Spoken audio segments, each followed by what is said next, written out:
If you enjoy my channel, please support me with one like, one subscribe, and one share. I smiled, but felt empty.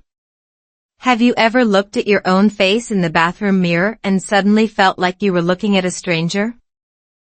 Not because you changed your hairstyle. Not because you gained weight. But because somewhere between paying bills, washing dishes, answering text messages, smiling politely, and saying I'm fine, you quietly disappeared. That was me. And maybe that is you right now. Every morning in America looked beautiful from the outside. The coffee machine hummed softly. My husband rushed to work with car keys in one hand and toast in the other. My daughter watched cartoons while eating cereal shaped like tiny colorful moons. The neighborhood looked peaceful. Clean sidewalks. Green lawns.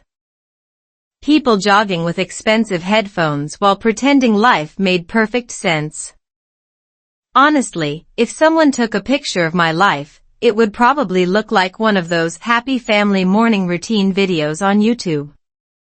But the scary part about modern life is this: sometimes the saddest people are the ones smiling the most in photos. And I became very good at smiling.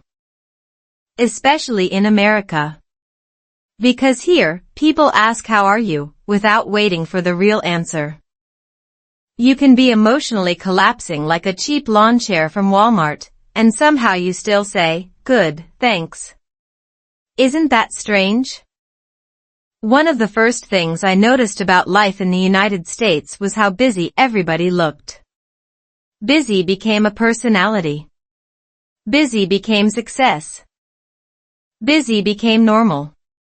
People here schedule happiness like a dentist appointment. Coffee at 7. Meeting at 9. Gym at 6. Mental breakdown maybe around Thursday afternoon. But quietly. Efficiently. Like adults.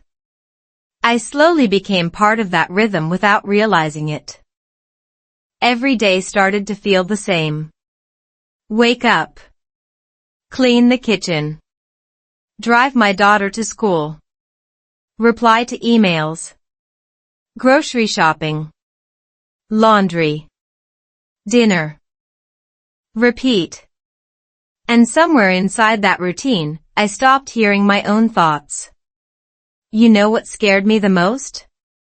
Nothing was technically wrong. My marriage was stable. My child was healthy. We had a home. We had food. We had Netflix passwords and matching coffee mugs like civilized people. But I still felt tired in a way sleep could not fix. Scientists actually talk about this kind of emotional exhaustion. Psychologists call it high-functioning emptiness. It happens when your life looks normal on the outside, but emotionally you feel disconnected from yourself. Your brain keeps performing daily tasks, but your heart quietly loses interest. Basically, your soul turns into a customer service employee saying, "Your call is very important to us," while internally screaming into the void. One cold morning, I stood in front of the bathroom mirror holding my toothbrush like it contained the secrets of the universe. I looked at myself and thought, when was the last time I actually felt excited to wake up? And weirdly, I couldn't answer. That question followed me all day long like an annoying song stuck in your head. At lunch, while cutting strawberries for my daughter, I kept thinking about it. At the grocery store, while pretending to compare almond milk prices like it was a serious life decision, I kept thinking about it. That night, while scrolling social media and watching strangers pretend to live perfect lives, I realized something uncomfortable.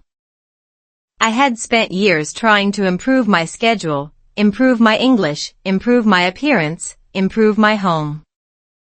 Improve everything around me, but I had stopped improving myself emotionally. Somewhere along the way, I became a woman who knew how to function but forgot how to feel alive. And honestly, that realization hit harder than stepping barefoot on Lego pieces at midnight. The strange thing about self-improvement is that people online make it look glamorous. Wake up at 5 a.m. Drink lemon water. Read 20 books. Meditate on a mountain while wearing beige clothes and somehow owning zero emotional problems. But real self-improvement? It usually starts in very boring moments. Quiet moments. Messy moments. Sometimes it starts with crying in your parked car before picking up your child from school. Sometimes it starts when you realize you have been speaking more kindly to strangers than to yourself. That night, after everyone fell asleep, I sat alone in the living room with only the kitchen light on. American houses become strangely quiet after midnight.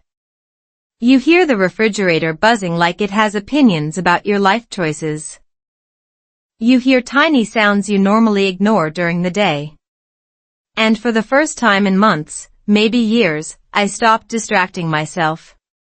No phone. No TV. No fake productivity. Just silence. I asked myself a simple question. Am I becoming better, or just becoming busier? And wow.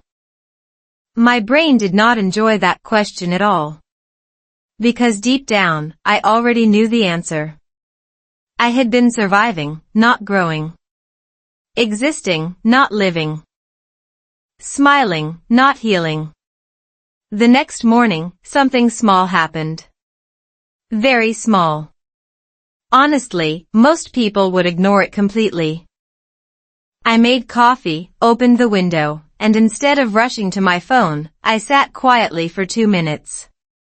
That was it. 2 minutes. No dramatic movie soundtrack. No life-changing sunrise.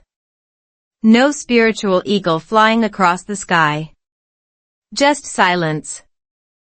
But during those 2 minutes, I noticed something strange. My mind felt lighter. Not fixed. Just quieter. And maybe that is where real change begins. Not with huge motivation. Not with becoming perfect overnight. But with tiny moments where you finally hear yourself again. That morning, I started reading simple English sentences very slowly while drinking coffee. Not because my English was terrible. Not because I needed homework. But because slow reading forced my brain to slow down too. Today is a new day. Simple sentence. Child-level English. Yet somehow it felt deeper than half the motivational quotes online. I started doing this every morning. Slowly reading. Slowly thinking. Slowly breathing. And little by little, I noticed something surprising. My life was not changing overnight, but my reactions were. I became calmer with my daughter.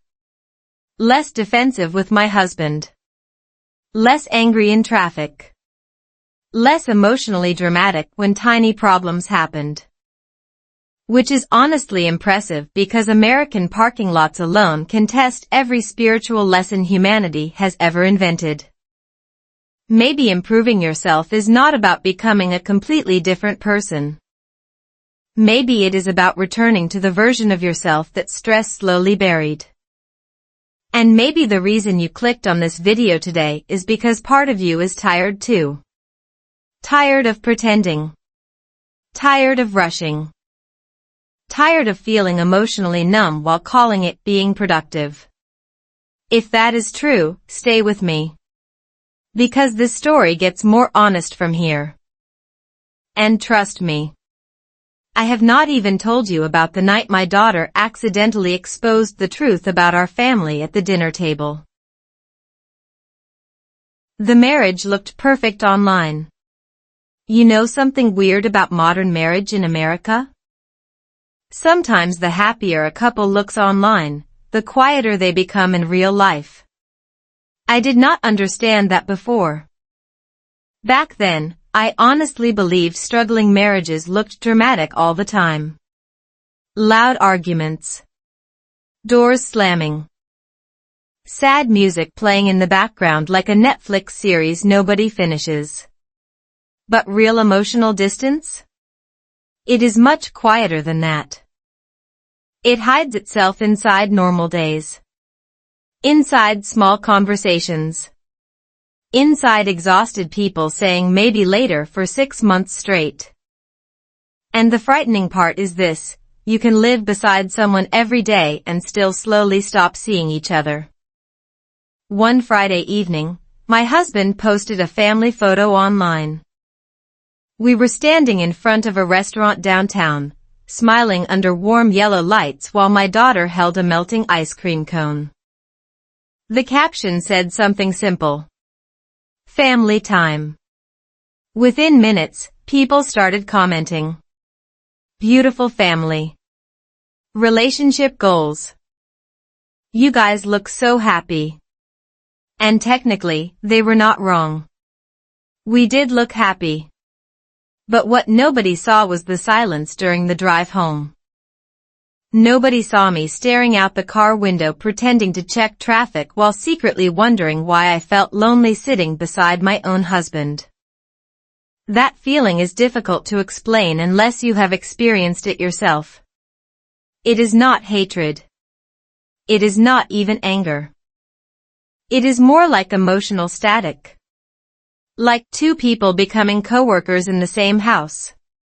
You discuss groceries, schedules, bills, school events. But the deeper conversations slowly disappear.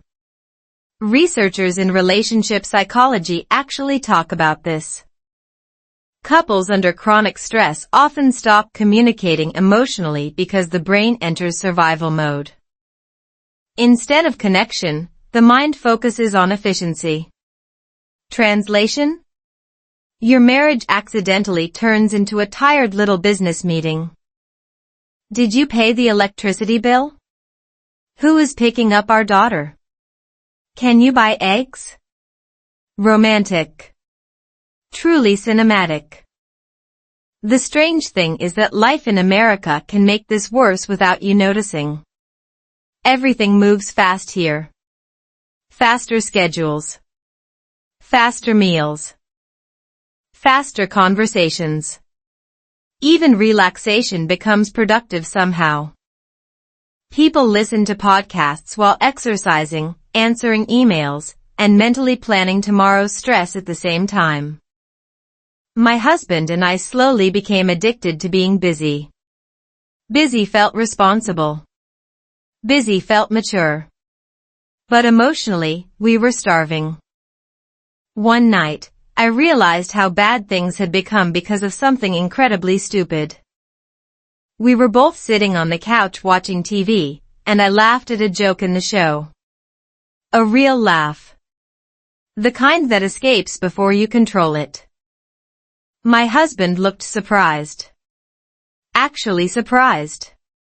Then he said something that hit me harder than he probably intended. I haven't heard you laugh like that in a long time.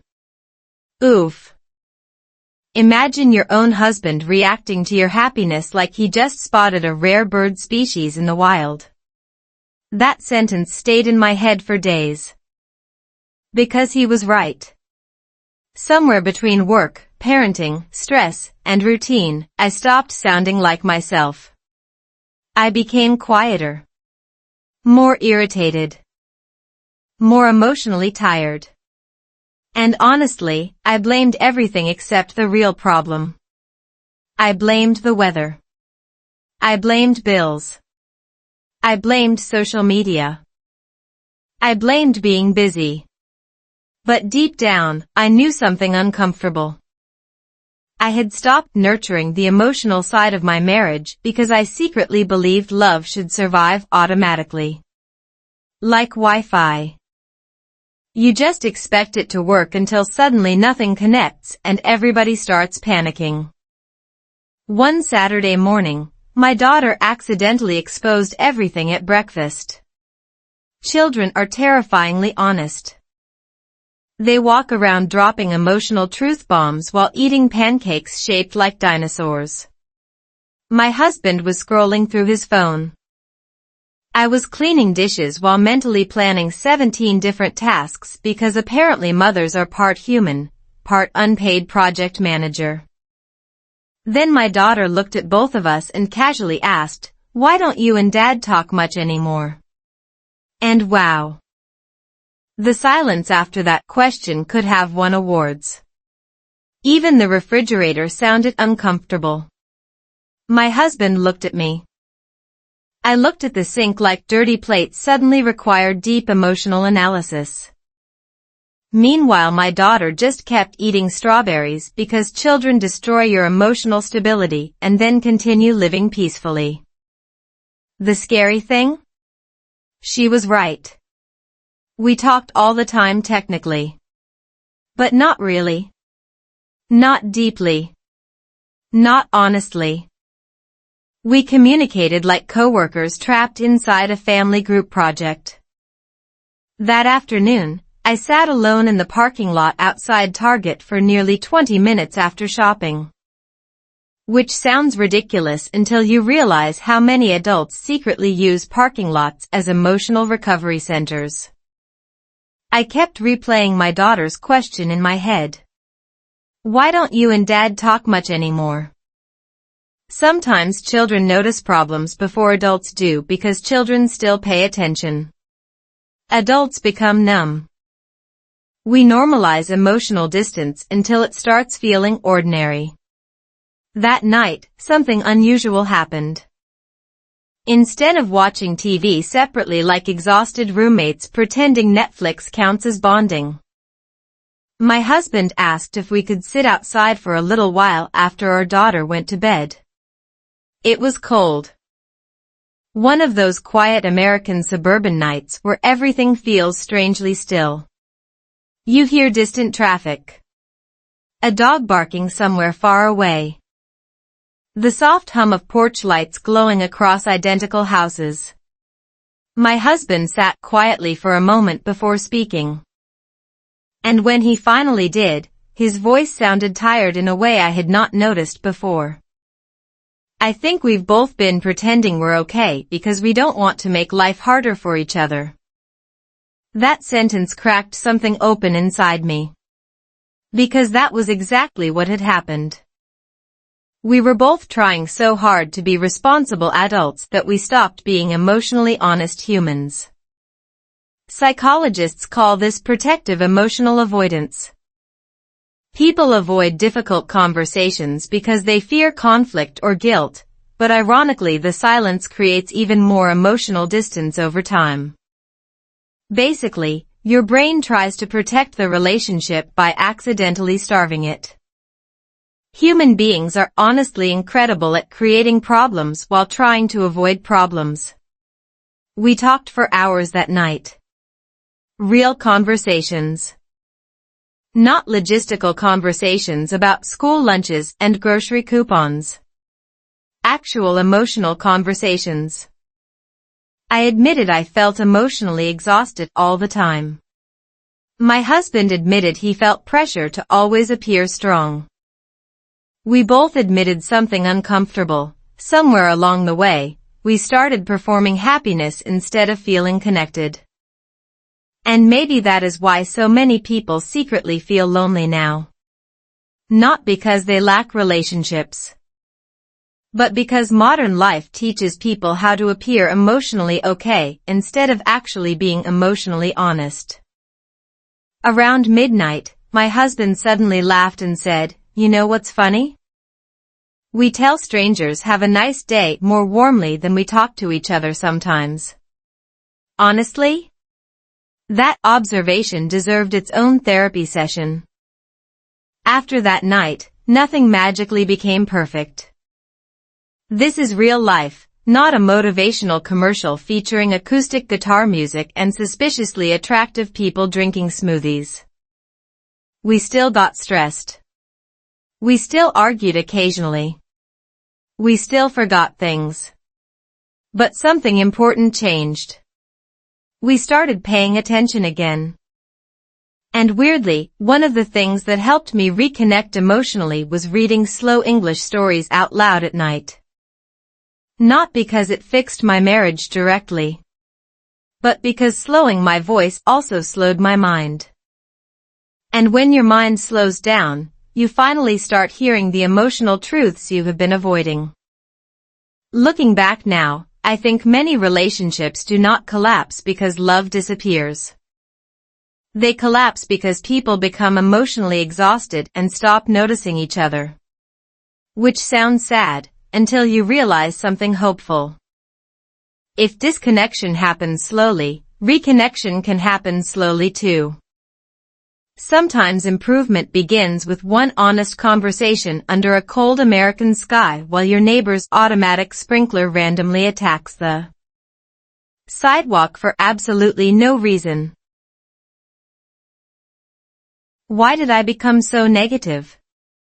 Nobody wakes up one morning and says, you know what would be fun?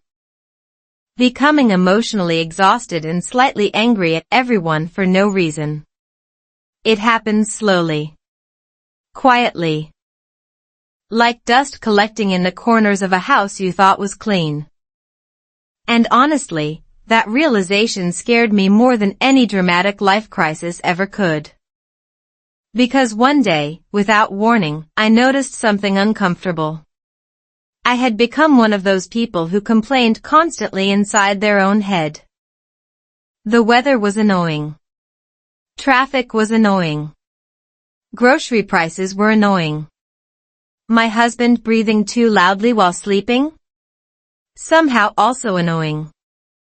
It was like my brain had quietly hired a full-time negative commentator who never took lunch breaks. And the strange part? From the outside, my life still looked completely normal. Maybe even good. That is what makes emotional burnout so sneaky. It does not always destroy your life dramatically. Sometimes it simply changes the tone of your inner voice. One afternoon, I was driving home after picking up my daughter from school when she accidentally exposed another emotional truth I was not ready to hear. Children really are tiny emotional detectives disguised as messy humans. We stopped at a red light, and she suddenly looked at me from the back seat and asked, "Mom, why do you sound angry all the time lately?" Wow. Direct hit. No warning. No emotional seatbelt. Just immediate psychological damage during traffic. I remember laughing awkwardly and saying, "I'm not angry." But even while saying it, I realized something horrifying. My daughter did not believe me. Because children listen to your tone more than your words. And honestly, she was right. I had become emotionally sharp without noticing it. Not screaming. Not dramatic. Just constantly tense. Like my nervous system was permanently stuck buffering. Psychologists actually explain this really well. Chronic stress changes how the brain processes emotion. When people stay overwhelmed for too long, the brain starts prioritizing survival instead of joy. Tiny inconveniences suddenly feel personal. Neutral situations feel irritating. Your emotional patience basically leaves your body like a coworker who finally quits without notice. And modern American life? Oh, it feeds this problem beautifully. Everywhere you look, there is pressure to improve faster. Work harder. Look younger. Stay productive. Raise perfect children while also meal prepping organic vegetables and somehow maintaining inner peace. Social media makes this even worse because you constantly compare your exhausted reality to other people's edited highlights. At some point, I stopped living my actual life and started mentally competing against strangers online who probably also cried in Target parking lots like the rest of us. One evening, I realized how negative I had become because of something incredibly small. My husband forgot to buy milk. That was it. Milk. A completely normal human mistake. Yet somehow my brain reacted like he had personally betrayed the family kingdom. I remember opening the refrigerator dramatically and saying, "Of course. Wonderful. Fantastic." Like a disappointed queen in a historical movie. My husband stared at me for a second and quietly said, "It's just milk." And honestly, that sentence embarrassed me more than yelling would have. Because deep down, I knew the milk was not the real issue. People rarely explode because of the actual problem. They explode because the emotional backpack they carry every day is already full. One tiny extra thing falls inside, and suddenly the zipper breaks. Later that night, after everyone went to sleep, I sat alone in the kitchen replaying my behavior in my head. The house was quiet except for the dishwasher making strange noises like it was emotionally processing life too. I started asking myself uncomfortable questions. When did I become so impatient? When did small inconveniences start controlling my mood? Why did I feel irritated more often than peaceful? And maybe the hardest question of all, had stress slowly changed my personality? The frightening thing about negativity is that it feels justified while you are inside it. Your brain creates little emotional arguments for everything. I'm tired. Nobody understands me. I do everything. Life is hard. And sometimes those things are partially true. But when negative thinking becomes constant, your brain literally starts rewiring itself to notice problems faster than joy. Neuroscientists call this the negativity bias. Human brains naturally focus more on threats than positive experiences because ancient humans needed survival instincts. Unfortunately, modern brains now treat unread emails and awkward text messages like wild animal attacks. Evolution really said, "Best of luck emotionally." Around that time, I started noticing how negativity spreads between people silently. One tense person affects the entire room. One stressed mother changes the emotional atmosphere of the house. And children absorb the energy immediately. That realization hurt me deeply because I did not want my daughter growing up thinking adulthood meant constant emotional exhaustion. I did not want her remembering me as the mother who was always distracted, irritated, or mentally somewhere else. One rainy afternoon, something strange happened at the grocery store. I was standing in line holding frozen pizza, bananas, and exactly zero emotional stability when an elderly woman behind me smiled and said, "You look tired, honey." Normally, I would have laughed politely and said, "I'm okay." But for some reason, I did not. Maybe I was too exhausted to perform happiness anymore. I just smiled weakly and said, "Yeah, a little." Then she said something simple that stayed in my mind for weeks. "Don't let life harden you." That was it. Tiny sentence. 5 seconds. Yet somehow it felt heavier than half the self-help books online. Because I suddenly realized something uncomfortable. Stress had not only made me tired. It had made me emotionally hard. Less patient. Less soft. Less present. I was surviving life instead of experiencing it.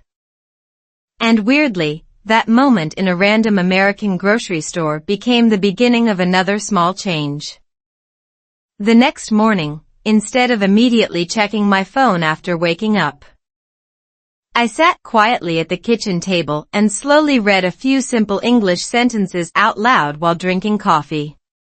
Today I will stay calm. Small moments matter. I can begin again.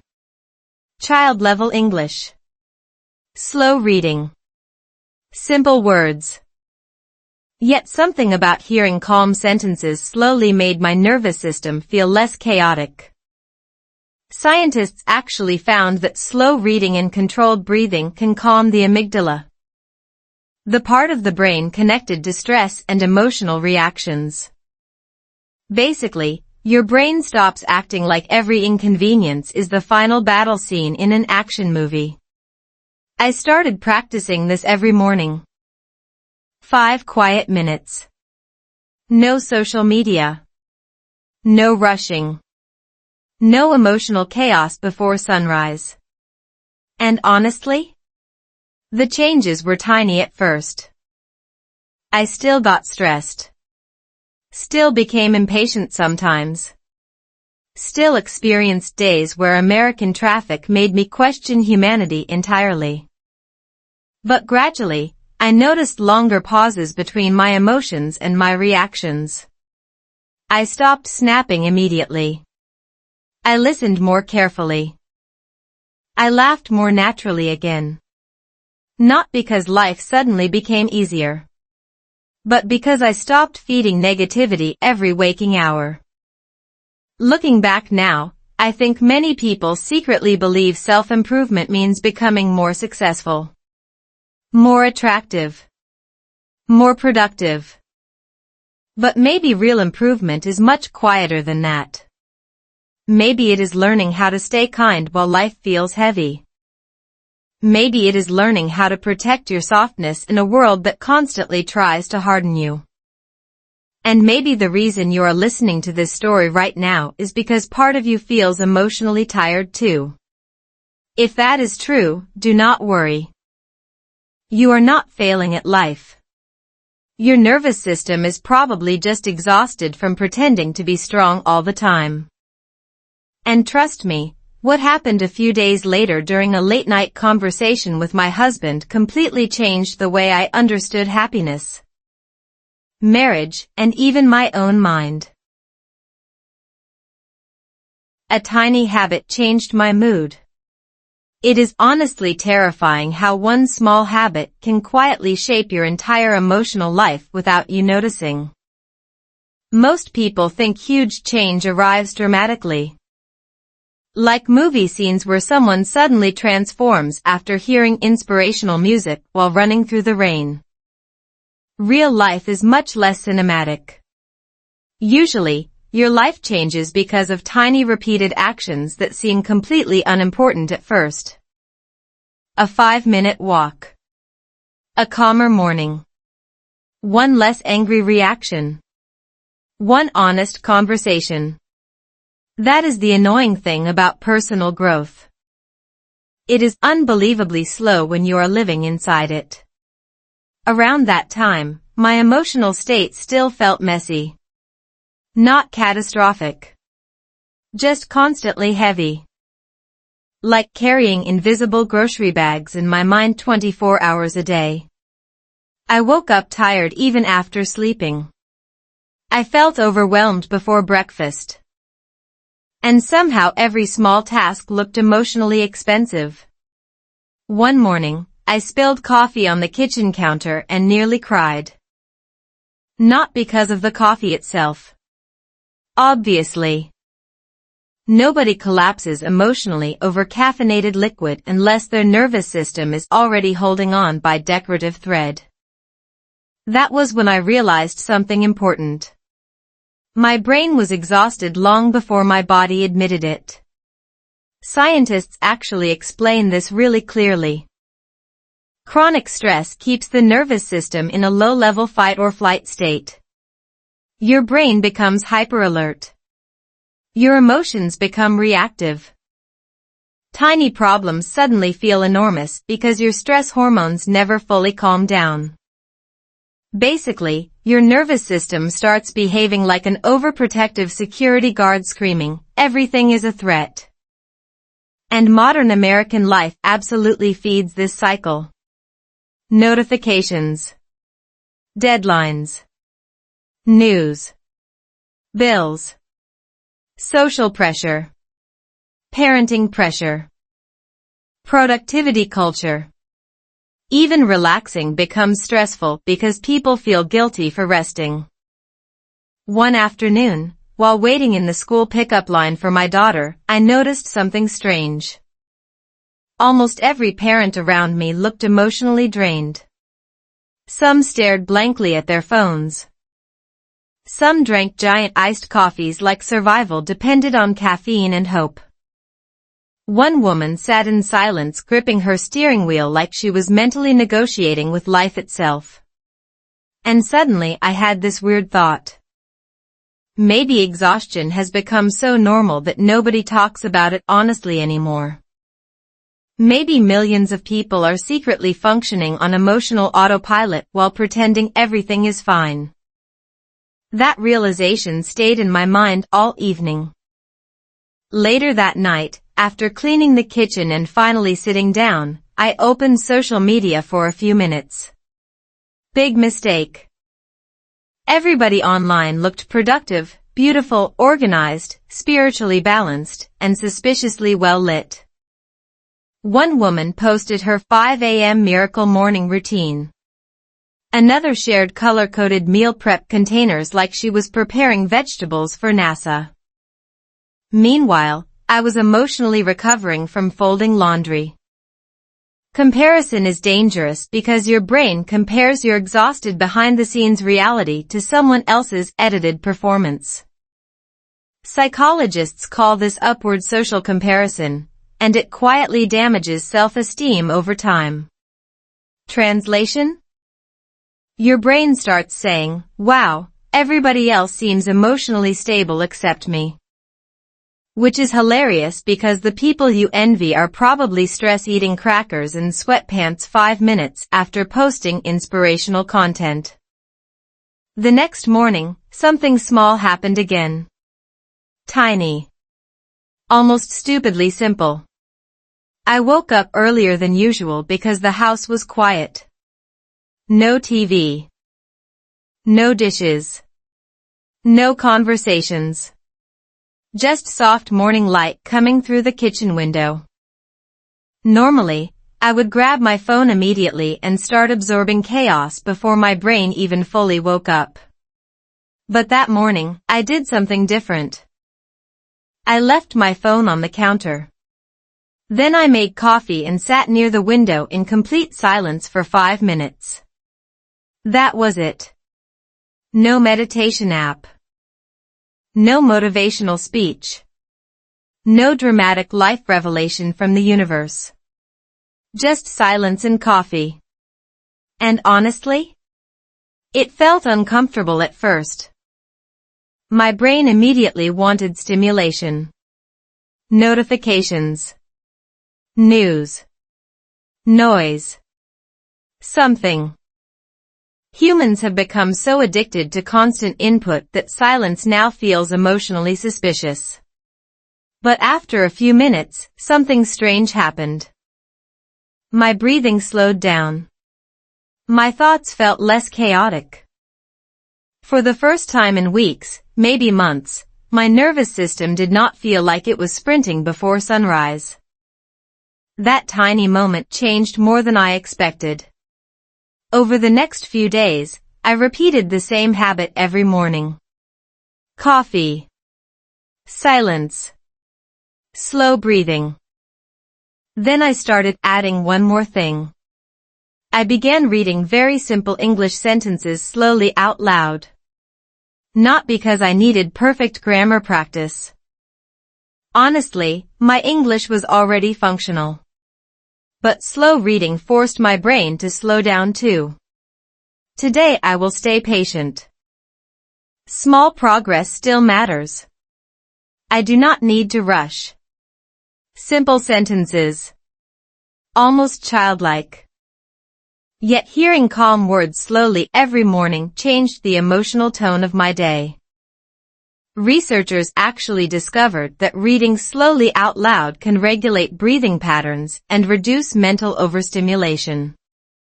Basically, your brain stops acting like every email is a national emergency. Little by little, I started noticing changes in myself. Small changes. but real ones. I became less reactive during stressful moments. I stopped interrupting people so quickly. I listened more carefully when my daughter talked about random school drama involving crayons and playground politics. Even my husband noticed something different.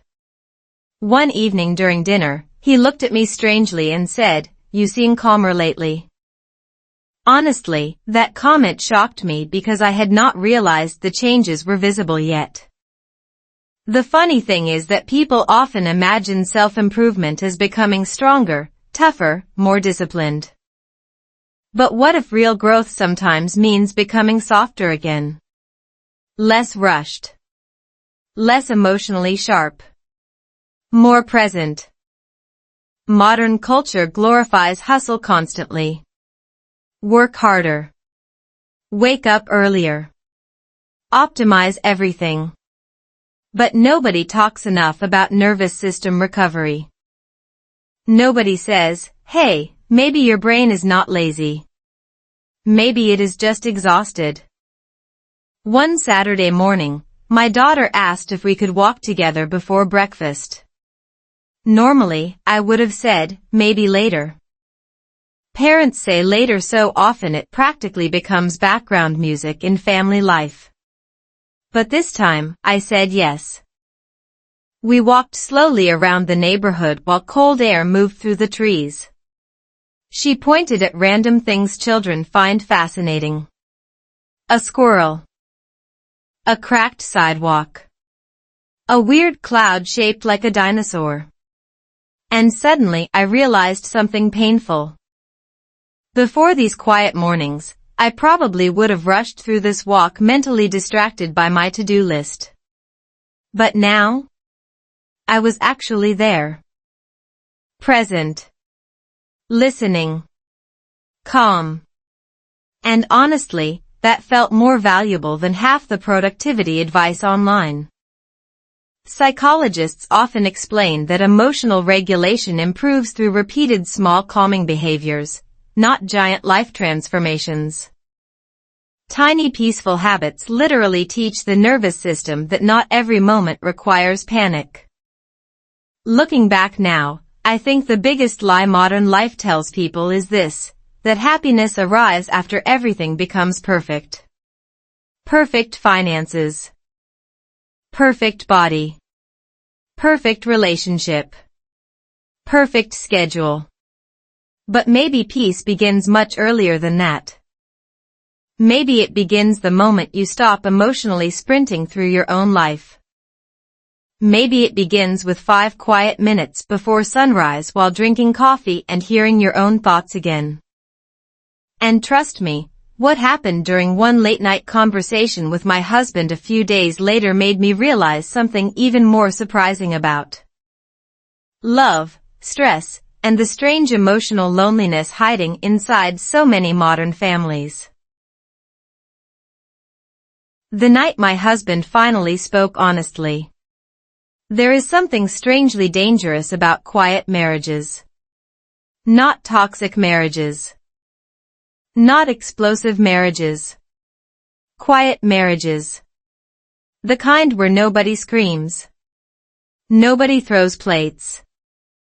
Nobody creates dramatic scenes in restaurant parking lots while strangers pretend not to watch. Everything looks calm from the outside. Functional. Mature. But underneath that calm surface, two people slowly stop showing each other who they really are. And honestly, I think emotional silence can damage love more deeply than arguments sometimes. Because at least angry people are still emotionally engaged. Silence is different. Silence is what happens when two exhausted people stop believing they have energy for honesty anymore. A few weeks after I started my small morning habits, something unusual happened in our house. The atmosphere felt different. Not magically fixed. Just softer.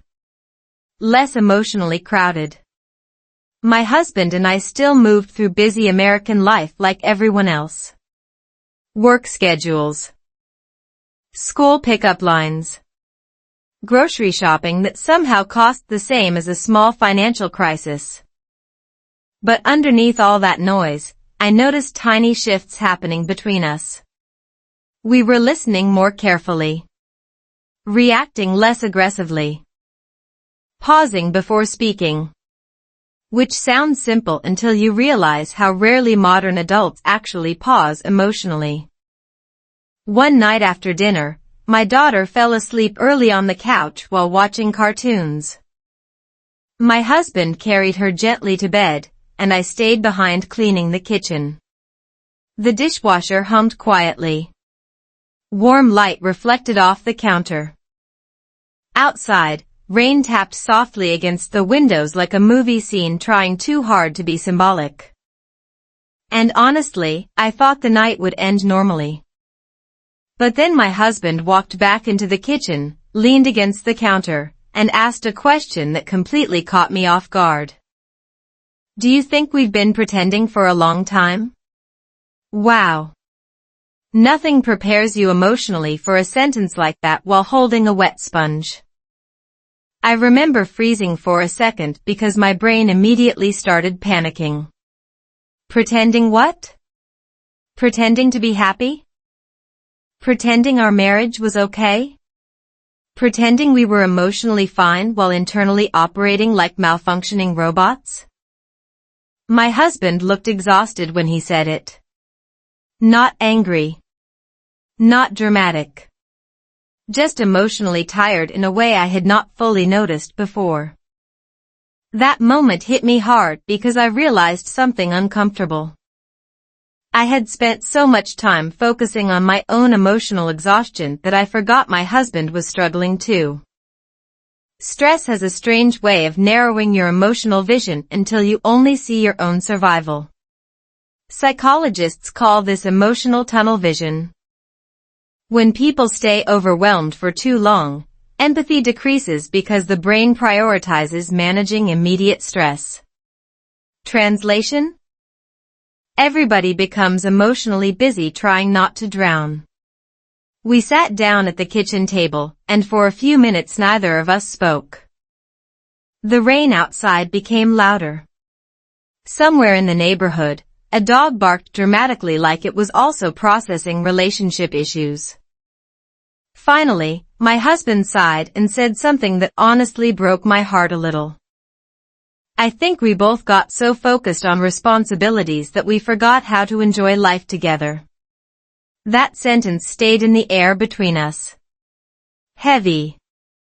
Honest. Uncomfortably true. Because he was right. We had become excellent at managing life. Paying bills. Raising our daughter. Scheduling appointments. Handling responsibilities like emotionally exhausted professionals. But somewhere along the way, joy quietly disappeared from the relationship. Not completely. Just slowly. Like music fading in the background of a crowded room. The strange thing about long-term stress is that it tricks people into believing emotional disconnection is adulthood. You start assuming exhaustion is maturity. Irritation becomes normal. Romance becomes optional. Fun becomes something you schedule after productivity, which basically means never. American culture unintentionally reinforces this too. Everybody is busy proving they are hardworking, independent, successful, productive. Meanwhile, emotional intimacy quietly starves in the background like a forgotten houseplant. My husband admitted something that night I never expected to hear.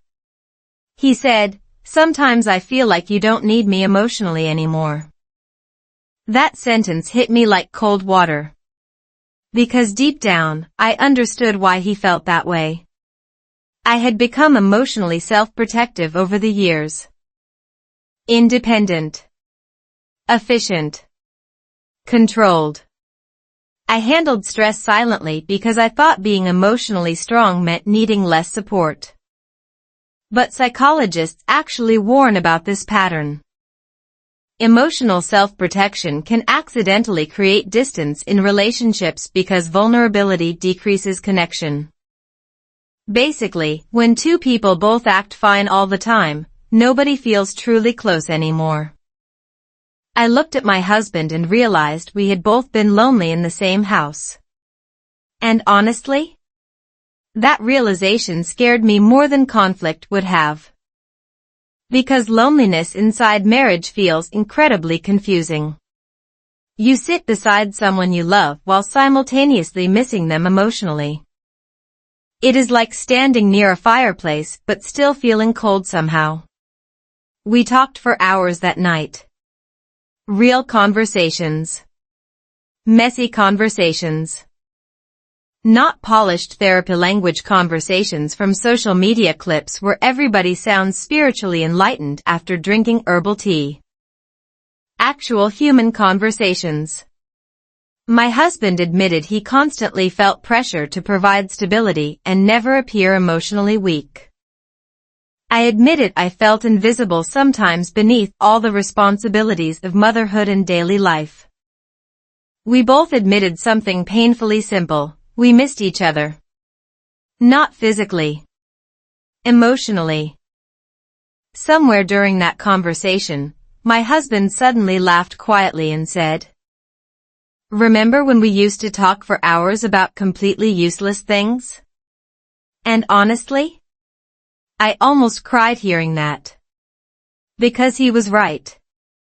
Earlier in our relationship, conversations felt effortless. We used to stay awake talking about dreams, random memories, future plans, stupid observations about strangers at grocery stores. Now most conversations revolved around schedules and responsibilities. We became managers of life instead of partners inside it. Research on long-term relationships actually shows that emotional connection weakens when couples stop sharing small personal thoughts regularly. Not giant dramatic confessions. Tiny emotional moments. Funny observations. Honest fears. Random dreams. Human beings bond through emotional presence, not just shared responsibilities. Around midnight, my husband asked something quietly. "Do you still feel like yourself?" That question almost destroyed me emotionally because I genuinely did not know how to answer. I had spent years trying to be useful, responsible, productive, supportive, organized. But somewhere inside all those roles, I lost connection with the softer version of myself. The playful version. The emotionally open version. The woman who used to laugh more easily before stress became her permanent background soundtrack. That night changed something important between us. Not because we solved every problem. Real life does not work like that. We still had stress. Still had bills. Still had parenting exhaustion and laundry mountains capable of psychological warfare. But after that conversation, we stopped pretending emotional distance was normal. We started protecting small moments together again. Drinking coffee without phones. Talking after dinner instead of immediately disappearing into screens. Reading slow English stories out loud sometimes just to calm our minds before sleep. Tiny habits. Tiny conversations. Tiny reconnections. Looking back now, I think many couples secretly wait for giant romantic gestures to repair emotional distance. But honestly, most healing begins quietly. One honest conversation at a kitchen table during a rainy American night. One moment where two exhausted people finally stop pretending they are emotionally fine. And trust me, what happened a few days later when my daughter asked me one innocent question during breakfast completely changed the way I understood motherhood, stress, and the kind of person I was becoming. American women hide stress well. One of the most confusing things about modern life in America is this: people can look completely okay while emotionally falling apart in private. Honestly, I think that deserves scientific research, a documentary series, and maybe free therapy coupons at grocery stores. Because after living here for years, I started noticing a strange pattern everywhere around me. Women smiling beautifully while clearly exhausted. Mothers saying I'm good while their eyes looked like they had not rested since 2019. Couples posting romantic anniversary photos hours after arguing silently in restaurant parking lots. Everybody looked functional, organized, fine, and somehow deeply tired at the same time. At first, I thought maybe I was imagining it because of my own emotional stress. But then little moments started revealing the truth everywhere. One morning at my daughter's school, I stood near a group of mothers waiting outside during pickup time. Everybody looked polished in that effortless American way. Coffee cups, workout clothes, expensive sneakers that probably cost more than my emotional stability. They laughed politely and talked about schedules, school activities, healthy snacks, and summer plans. Completely normal conversation. But then one woman accidentally dropped her coffee, and suddenly she looked seconds away from crying. Not because of the coffee itself. Because emotionally exhausted people are never reacting to the actual coffee. Another mother immediately hugged her and whispered, "It's okay. I almost cried over laundry yesterday." And weirdly, everyone laughed in relief. Like somebody had finally admitted the truth out loud. That moment stayed in my head all day because it revealed something important. Many people are carrying invisible emotional weight while pretending everything is manageable. Psychologists actually call this emotional masking. Humans hide stress to avoid judgment, conflict, or appearing weak. And honestly, modern American culture rewards this behavior constantly. Keep smiling. Stay productive. Be independent. Handle everything gracefully. Meanwhile, your nervous system quietly files a formal complaint behind the scenes. Around that time, I started paying more attention to people instead of rushing through life mentally distracted all the time. And once I noticed emotional exhaustion in others, I could not unsee it. The cashier forcing cheerful energy while clearly drained. The father at the grocery store staring blankly at yogurt choices like life had finally defeated him emotionally. The woman jogging every morning with headphones and determined eyes like she was running away from her thoughts instead of toward fitness. Everybody seemed to be carrying private battles silently. One afternoon, I met another mother named Rachel while waiting outside dance class for our daughters. She looked confident, stylish, organized. The kind of woman social media would probably label thriving. We started talking casually about parenting and busy schedules. Then suddenly she laughed and said something unexpected. "Honestly, I'm exhausted all the time." No dramatic music. No emotional breakdown. Just quiet honesty in a parking lot while children practiced dance routines nearby. I remember looking at her in surprise because she genuinely looked like someone who had life perfectly together. Rachel noticed my reaction and laughed harder. "See? That's the problem. Everybody thinks everyone else is handling life better." Wow. That sentence honestly hit harder than most motivational advice online. Because she was right. Modern life creates this weird emotional illusion where everybody thinks they are secretly struggling more than everyone else. But in reality, most adults are overwhelmed and simply hiding it differently. Researchers actually found that emotional suppression increases stress hormones over time. Translation?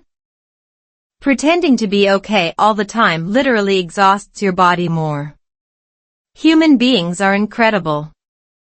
We damage ourselves trying to appear emotionally undamaged.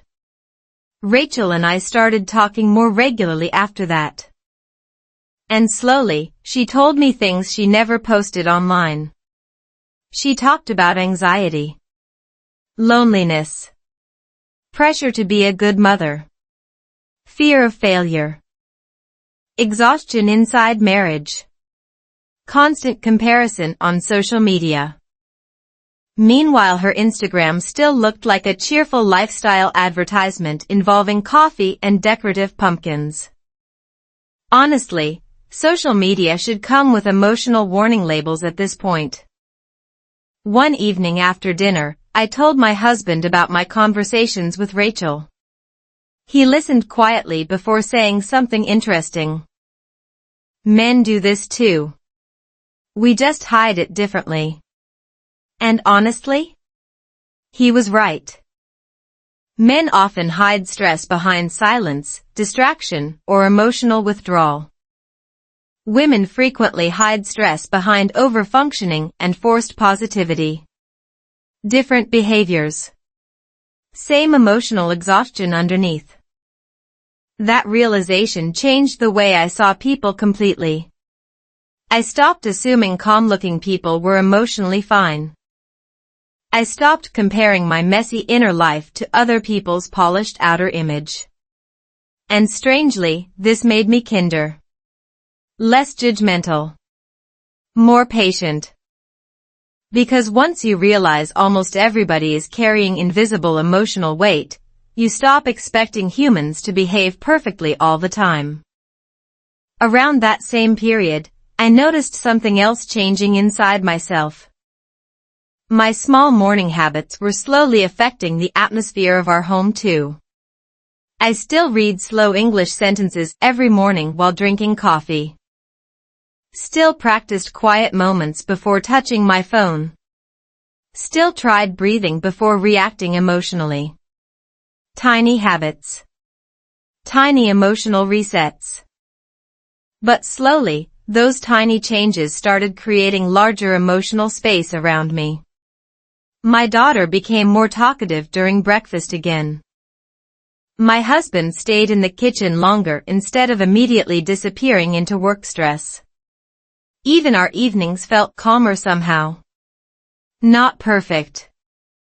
Just less emotionally rushed. One Saturday afternoon, something happened that honestly made me emotional in the weirdest way.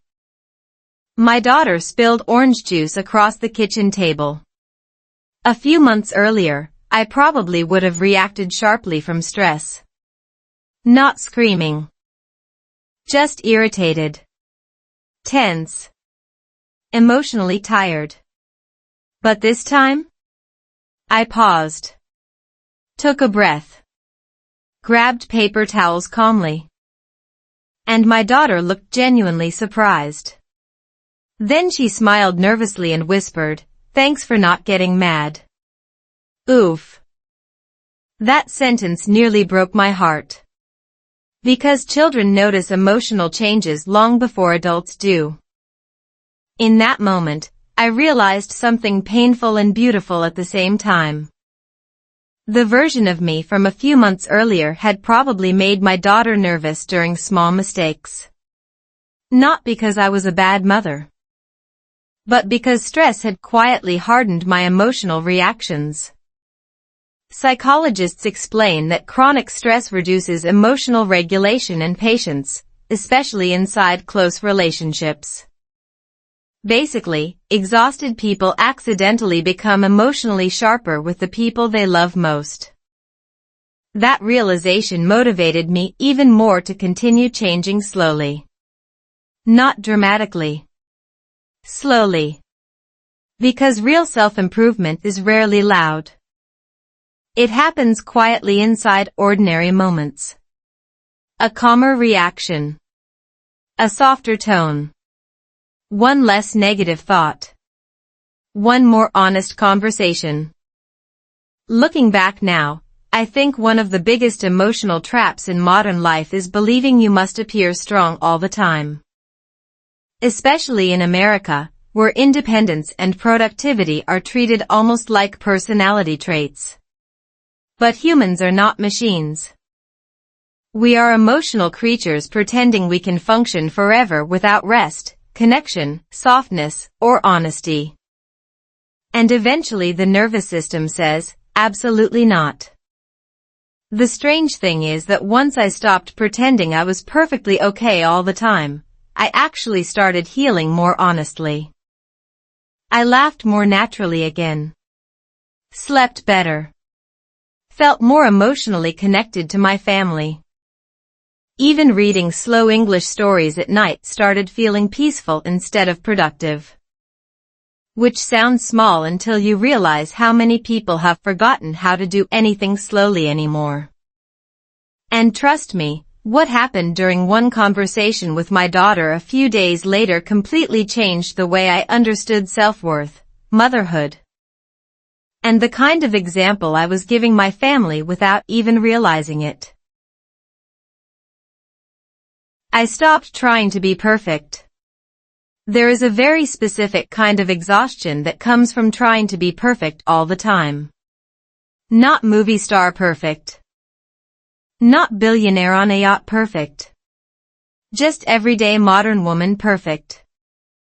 The kind where you constantly feel like you should be doing more, looking better, reacting calmer, parenting smarter, speaking softer, cooking healthier, exercising regularly, answering messages faster, and somehow maintaining emotional balance while your brain quietly melts like cheap ice cream in summer heat. Honestly, I think millions of women wake up every morning already feeling behind in life before their feet even touch the floor. And for a long time, I was one of them. The strange thing is that nobody directly told me to become perfect. Modern life simply whispers it constantly from every direction. Social media whispers it. Productivity culture whispers it. Parenting advice whispers it. Even self-improvement content sometimes whispers it while pretending to inspire you. Be better. Be calmer. Be healthier. Be more organized. Smile more. Stress less. Improve continuously like a human software update nobody asked for. One morning, I stood in my kitchen staring at a pile of unfolded laundry while simultaneously feeling guilty about at least 14 different things. I felt guilty for not exercising enough. Guilty for checking my phone too much. Guilty for occasionally losing patience. Guilty for not spending more quality time with my daughter. Guilty for feeling tired despite having a stable life. And then suddenly I had the most ridiculous thought imaginable. Maybe I'm failing at being a person. Which sounds dramatic now, but emotionally overwhelmed people genuinely think like this sometimes. Psychologists actually explain that chronic self-criticism creates mental exhaustion because the brain stays trapped in constant self-monitoring. Translation? Your inner voice basically becomes a toxic life coach who never stops evaluating you. Around that time, my daughter's school organized a family event one Saturday afternoon. Nothing huge. Just games, food trucks, children running around with dangerous levels of energy. Parents stood nearby pretending they were not completely exhausted by life. I remember watching other mothers carefully that day. Some looked athletic and confident. Some looked effortlessly stylish while holding iced coffee like emotionally stable queens.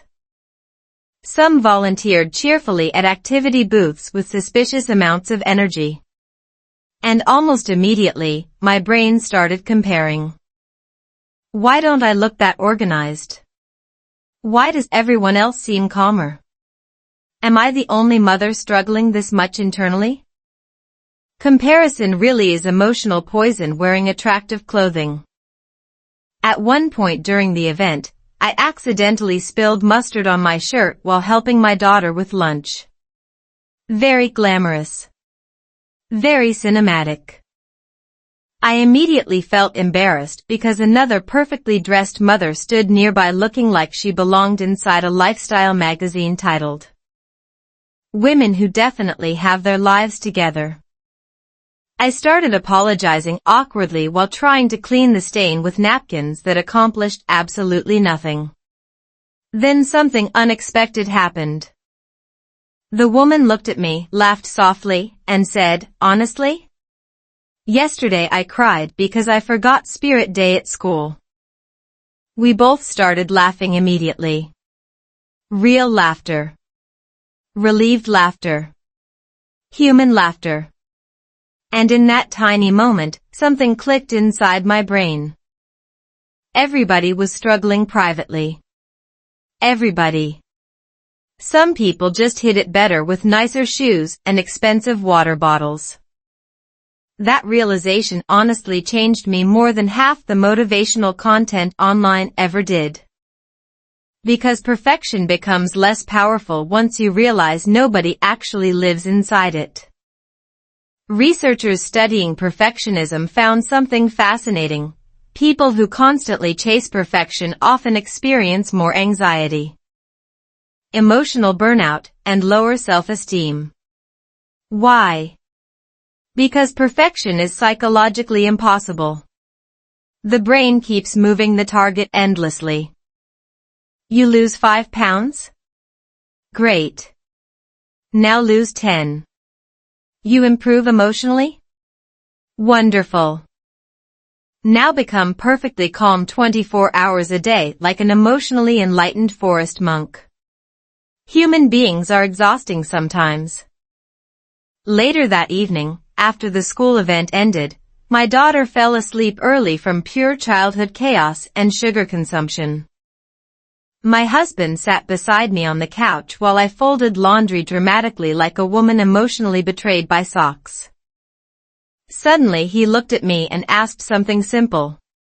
"Why are you so hard on yourself all the time?" Wow. Another emotional attack disguised as casual conversation. I laughed awkwardly and immediately tried defending myself. I'm not hard on myself. My husband just stared at me silently in the way married people do when they know you are lying directly to your own face. Then he said something I still remember clearly. "You talk to yourself more harshly than you would ever talk to our daughter." Oof. That sentence honestly made my chest hurt a little. Because deep down, I knew he was right. If my daughter spilled juice, forgot something, felt tired, or made mistakes, I would comfort her kindly. But when I made mistakes? My inner voice transformed into an emotionally aggressive manager disappointed in employee performance. Psychologists call this negative self-talk, and over time it affects stress levels, confidence, emotional resilience, and even physical health. Basically, your brain starts bullying itself professionally. That night, after everyone went to sleep, I sat quietly in the kitchen again with my coffee and slow English reading practice. By then, those quiet moments had become strangely important to me. Small emotional reset buttons before the world became noisy again. I opened a simple English reading book and slowly read one sentence out loud. You do not have to be perfect to grow. Simple sentence. Tiny sentence. Yet somehow my brain reacted like somebody unlocked a hidden emotional door. I sat there staring at that sentence for a long time because I realized something uncomfortable. Most of my exhaustion did not come from responsibilities alone. It came from unrealistic emotional expectations. I expected myself to handle everything gracefully all the time. To stay patient constantly. To improve continuously. To never struggle emotionally despite being human in a stressful world. Honestly, no wonder my nervous system felt tired.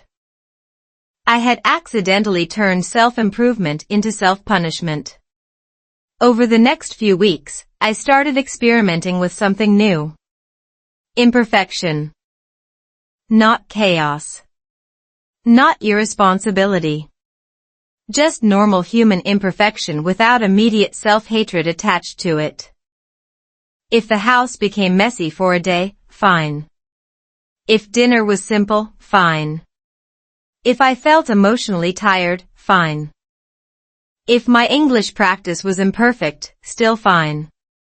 And weirdly, the more I stopped chasing perfection, the calmer I became emotionally. Studies actually show self-compassion improves motivation more effectively than harsh self-criticism. Which honestly feels unfair after years of mentally yelling at ourselves for productivity. One afternoon, my daughter and I baked cookies together. And by baked cookies, I mean we emotionally survived flour explosions and chaotic measuring disasters while pretending it was educational.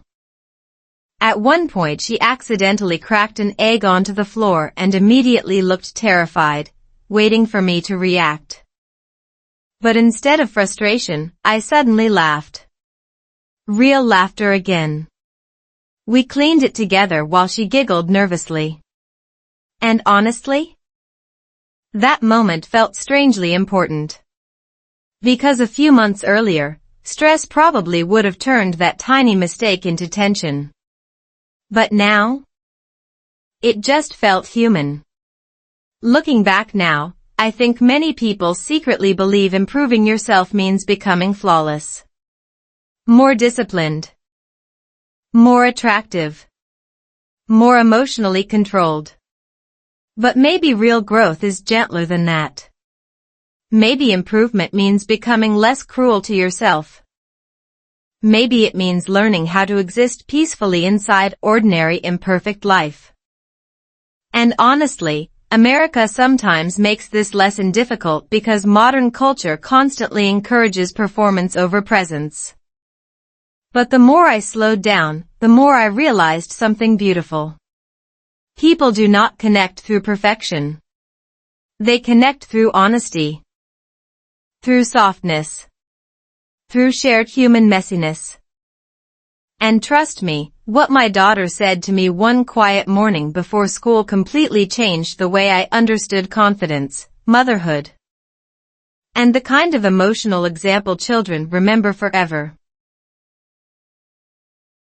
My daughter asked one simple question. There are moments in parenting that feel completely ordinary while they are happening. But later you realize they quietly reshape the entire way you see yourself. This was one of those moments. It started on a completely normal American morning. The kind where everything looks fine on the surface, but your brain is already running 10 invisible tasks before breakfast even finishes. I was in the kitchen making coffee. My daughter was sitting at the table drawing something that looked like a mix between a cat and a rocket ship. And my husband was getting ready for work in the background. The house was quiet in that familiar weekday way, where everyone is physically close but mentally already scattered in different directions. I had just started my slow English reading habit again, quietly repeating simple sentences in my head like I am here and I am calm. Not because I needed language practice, but because it had become my emotional anchor. Then my daughter did something small. She looked up from her drawing, tilted her head in that innocent way children do when they are about to ask something they have been thinking about for a while, and she asked, "Mom, are you happy?" It was not a dramatic question. No sadness in her voice. No accusation. Just curiosity. But somehow that question landed in my chest like a heavy object falling in slow motion. I remember smiling automatically at first, the way adults do when they are trying to protect children from complicated emotions. I said, "Of course I am happy." But even as I said it, I felt something uncomfortable inside me because I realized I had answered too quickly. Too automatically. And children notice everything that adults try to rush past. She did not look convinced. She just went back to her drawing quietly, but the question stayed in the air like invisible smoke. And suddenly my mind started replaying everything. The stress. The routines. The emotional exhaustion I had been slowly unpacking over the past weeks. The small improvements I thought I was making. And I wondered, if I was truly becoming better, why did my own child need to ask me that question? Psychologists often talk about something called emotional attunement, which means children are extremely sensitive to their parents' emotional state. Even when nothing is said out loud. They do not analyze words. They absorb energy, tone, facial expressions, and silence. Which is honestly terrifying when you think about it too deeply. Because it means you are always communicating, even when you think you are not. That morning, I started observing myself more carefully than usual. Not in a critical way. More like an emotional experiment. I noticed how often I smiled without feeling it. How often I said I'm fine automatically. How often I moved through the morning routine on autopilot while my mind was already thinking about the next task, the next problem, the next responsibility. And I realized something uncomfortable again. I had become very good at functioning, but not always present. Later that day, I drove my daughter to school while that question kept repeating in my mind, "Are you happy?" At a red light, I looked at her in the rearview mirror. She was humming softly, completely unaware that she had just created an emotional earthquake inside her mother's mind. And I thought about how children ask simple questions, but adults hear complicated truths inside them. Happiness is a strange word in adulthood. When you are young, it feels like a clear destination. When you grow older, it becomes harder to define. Is happiness peace? Is it excitement? Is it stability? Is it just absence of stress? In modern American life especially, happiness often gets mixed with productivity. People think, if I fix everything in my life, then I will be happy. Better job, better house, better routine, better body, better schedule. But life rarely cooperates with that equation. Because even when external things are stable, internal emotional noise can still exist. And that is what I had been experiencing without fully admitting it. Not unhappiness exactly. More like emotional background noise that never fully turns off. That evening, after dinner, I sat on the couch with my husband while my daughter played quietly nearby. I finally told him about the question she asked me. He listened carefully, then asked me something I did not expect. What did you want to answer honestly? That question felt different. Because it did not assume anything. It simply opened space. I stayed quiet for a moment. And for the first time in a long time, I tried to answer without performing. Without protecting anyone. Without trying to sound like a good mother or a strong woman or anything else. And I realized my honest answer was complicated. I was not unhappy. But I was also not fully present in my happiness. It was like eating food while thinking about 10 other things at the same time. Technically you are eating. Technically you are alive. But you are not fully experiencing it. My husband nodded slowly when I said this. Then he said something simple that stayed with me. Maybe she just wants to know if you're really here with her. That sentence changed how I saw everything. Because children do not need perfect parents. They do not need perfectly balanced emotional states or flawless routines.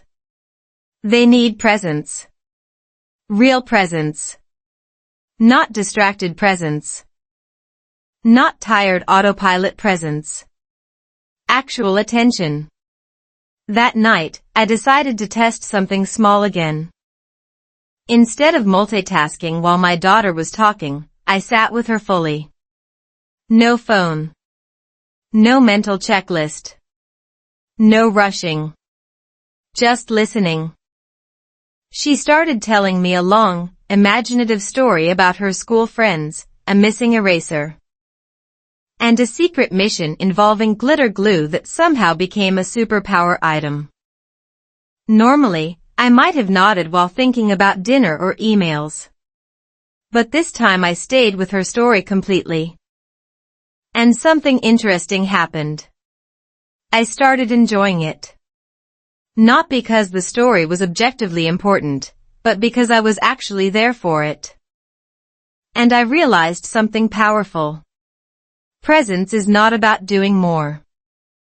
It is about removing the noise that prevents you from experiencing what is already in front of you.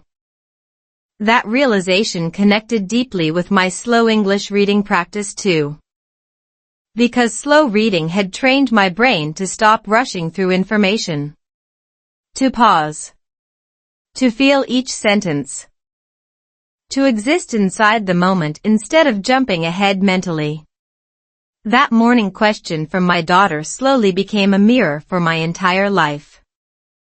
Was I happy? Or was I just moving so fast emotionally that I could not feel happiness even when it was present? Over the next few days, I noticed subtle changes again. I laughed more naturally during conversations. I stopped interrupting my own thoughts with stress. I became more aware of small moments that I used to overlook completely. Even silence between my husband and me started feeling less heavy and more peaceful. And strangely, I began to understand that happiness in adulthood is not a constant feeling. It is more like small moments of awareness scattered through ordinary days. Moments where you are fully there. Fully awake. Fully human. One morning, my daughter looked at me again while we were eating breakfast and said, "Mom, you look different lately." I asked her, "Different how?" She thought for a second and said, "You look like you're listening more." That comment stayed with me for the rest of the day. Because maybe that was the real change happening inside me. Not becoming a different person. Not becoming a perfect mother. But becoming someone who is actually present enough to be noticed again. And trust me, what happened a few days later at school? When I had to speak in English in front of other parents for the first time in a very unexpected situation. Completely changed the way I saw my confidence, my fear, and the story I had been telling myself about not being enough. We learned to slow down together. It is strange how families can live under the same roof, share the same kitchen, the same couch, the same daily routines, and still somehow move through life like strangers passing in a hallway. Not because they do not love each other, but because everything becomes fast, automatic, and emotionally compressed into tiny fragments of time between responsibilities. That was exactly where my family had been living without fully realizing it. After my daughter asked me that simple question about happiness, something subtle began changing in our home. Not dramatic change. Not a movie transformation with emotional music in the background. Just small, almost invisible shifts in how we treated ordinary moments. One evening, instead of rushing through dinner like we usually did, my husband turned off the TV. No background noise. No phone scrolling. Just silence for a few seconds that felt strangely unfamiliar, like we had accidentally entered a different version of our own house. My daughter looked up, confused at first, because silence had become unusual in our home. Then my husband said, "Let's just eat slowly tonight." It sounded simple. Almost too simple. But something about it felt important. In modern American life, speed is often mistaken for efficiency, and efficiency is mistaken for success. Even meals become tasks instead of experiences. Eat fast, clean fast, move on fast. But that night we did something different. We slowed down. At first, it felt uncomfortable. My mind kept trying to jump ahead to unfinished tasks. The dishwasher. Tomorrow's schedule. Emails. Grocery lists. The endless invisible mental checklist that never fully disappears. But slowly, something changed. My daughter started talking about her day at school in more detail than usual. Not just good or fine, but actual stories. A friend who shared crayons. A teacher who said something funny. A small disagreement at recess that she was still thinking about. Normally, I might have nodded while half listening, already thinking about cleaning the kitchen or preparing for tomorrow. But this time I stayed with her words. Really stayed. And I realized something surprising. Children speak differently when they feel heard. Their stories expand. Their emotions become clearer. Their voice becomes more confident. Psychologists call this active emotional presence, where attention itself becomes a form of connection. And I could feel it happening in real time. My daughter was not just talking.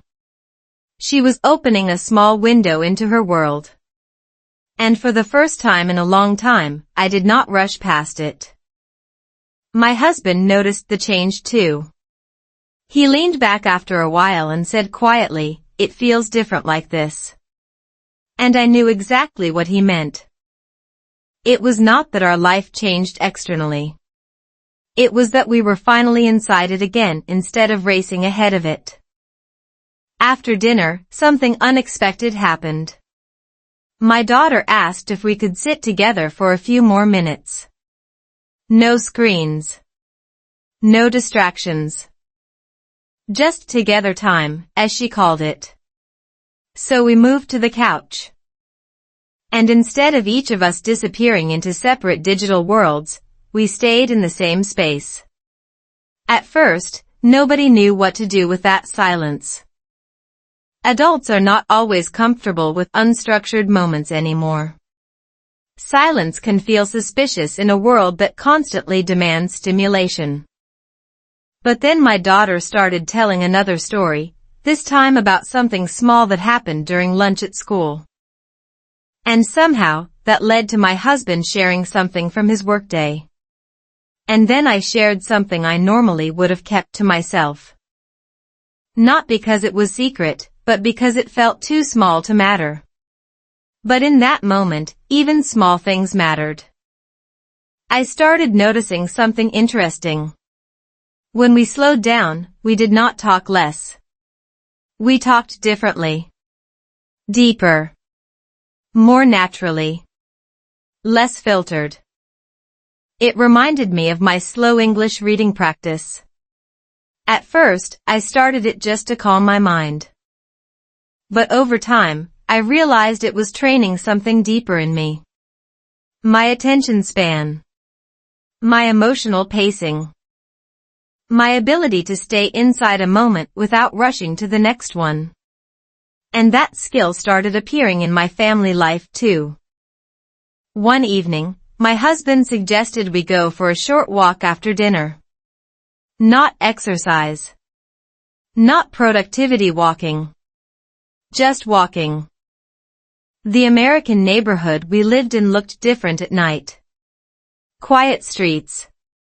Soft porch lights. Distant sounds of life happening behind closed doors. We walked slowly together as a family. My daughter ran ahead sometimes, then came back to hold my hand. No destination. No urgency. Just movement without pressure. And in that simple walk, I realized something I had been missing for a long time.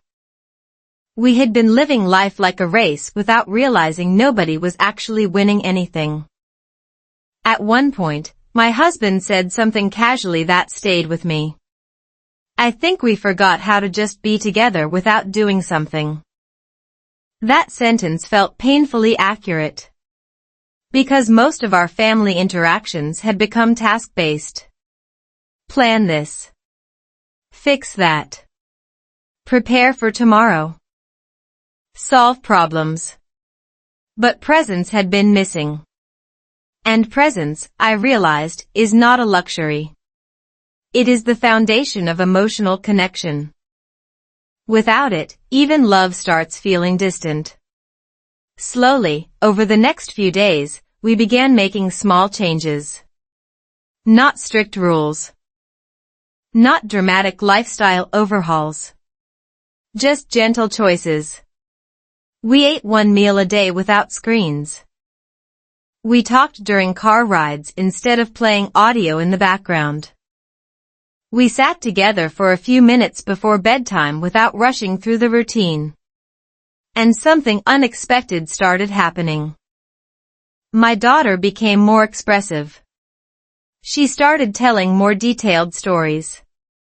Asking more questions. Laughing more easily. My husband seemed less tense after work. And I noticed my own mind becoming quieter, less reactive, more patient. Scientists actually explain this phenomenon through something called co-regulation. Human nervous systems influence each other. When one person becomes calmer, it can naturally affect others in the same environment. So emotional calm is not just personal. It spreads. It becomes shared. One afternoon, while folding laundry, my daughter came and sat beside me. Instead of asking for something or running off quickly like usual, she just stayed there. And then she said something simple. I like it when we're not rushing anymore. That sentence hit me more deeply than she probably intended. Because it made me realize how much of her childhood had been experienced at high speed without us noticing. Not neglectfully. Just busily. And now she was noticing the difference. Later that night, I sat with my husband again after the kids were asleep. We did not have any big conversation. No dramatic relationship breakthrough. Just quiet presence on the couch. And for the first time in a long time, silence between us did not feel empty. It felt peaceful. Like rest.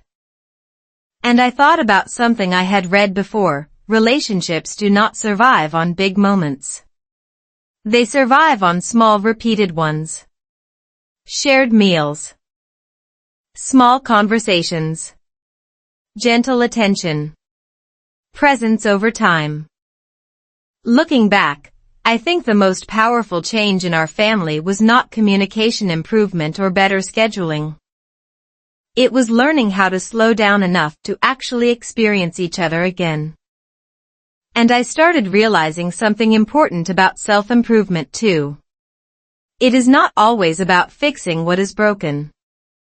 Sometimes it is about removing the speed that hides what is already beautiful.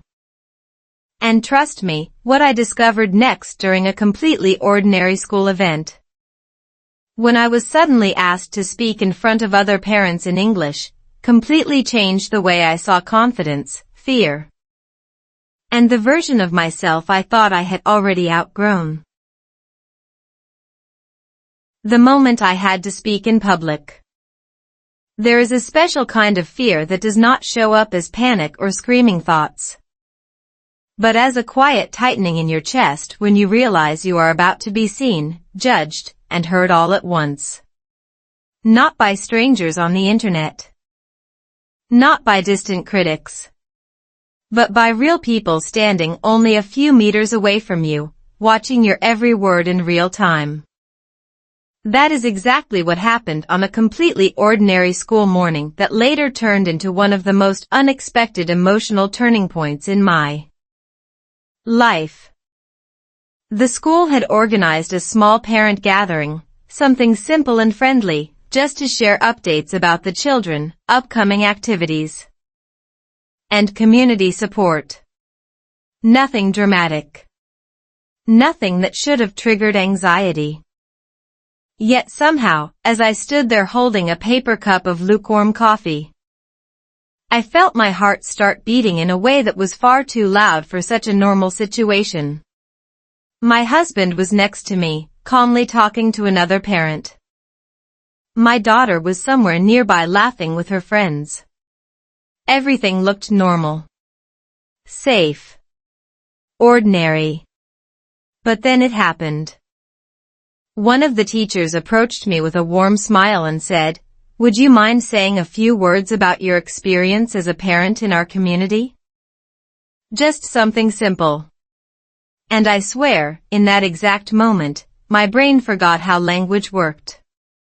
Not just English. All language. I suddenly understood why people describe public speaking fear as more intense than physical danger. Because your body reacts as if you are stepping into a spotlight where every imperfection will suddenly become visible. I wanted to say no politely. I wanted to disappear into the ground. I wanted to suddenly become someone who was mysteriously not available. But instead, I heard myself say, "Sure. I can try." Those two words should come with a warning label. I can try is how your nervous system volunteers you for emotional chaos. As I walked toward the small group of parents and teachers, I could feel my thoughts accelerating. My mind started doing what anxious brains do best, predicting disasters that have not happened yet. What if I forget my words? What if my English sounds strange? What if people think I am not confident enough? What if silence happens and I cannot recover? And the worst part? None of those fears were logical. But anxiety is not logical. It is predictive storytelling written by a very dramatic part of your brain. Psychologists explain this as anticipatory anxiety, where the brain simulates future failure as if it is already happening. Basically, your mind becomes a director producing a movie where you are always slightly failing in every scene. I stood there in front of the group, and for a few seconds, I did not speak. That silence felt like an eternity.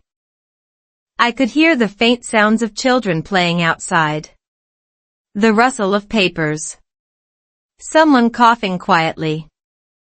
And my own heartbeat, which was behaving like it had urgent meetings all day. Then I remembered something I had been practicing every morning without realizing how important it was becoming. Slow breathing. Slow thinking. Slow English reading. Simple sentences that had been calming my nervous system over time. So I did something small. I inhaled slowly. I reminded myself, I do not need to be perfect. I just need to be present. And then I began speaking. At first, my voice felt unstable. Slightly unsure. But something interesting happened after the first few sentences. Nobody reacted negatively. Nobody judged. Nobody looked confused or disappointed. In fact, people were listening. Actually listening. And as I continued speaking, something inside me started to shift. My fear did not disappear completely, but it stopped controlling me. It moved into the background like quiet weather instead of a storm. I talked about my daughter. About learning to slow down. About how small daily moments had changed the way I experienced family life. I even included simple English phrases I had been practicing during my slow reading routine. Like, small moments matter and we are learning to slow down together. And strangely, those simple sentences felt more powerful than anything complex I could have tried to say. When I finished speaking, there was a brief pause. That moment where your brain prepares for judgment. But instead, people smiled. One mother nodded warmly. A teacher said, "That was really beautiful." And my body, which had been in survival mode just minutes earlier, suddenly felt like it could breathe again. I walked back to my seat slightly shocked, not because I had spoken perfectly, but because I had spoken at all without falling apart. My husband leaned toward me and whispered, "You were fine." And I almost laughed at how simple that sentence sounded compared to how intense my experience had been internally. That moment stayed with me the entire day. Not because it was a major public achievement, but because it revealed something important. Fear is rarely about reality. It is about anticipation. The mind builds emotional pressure far bigger than the actual situation.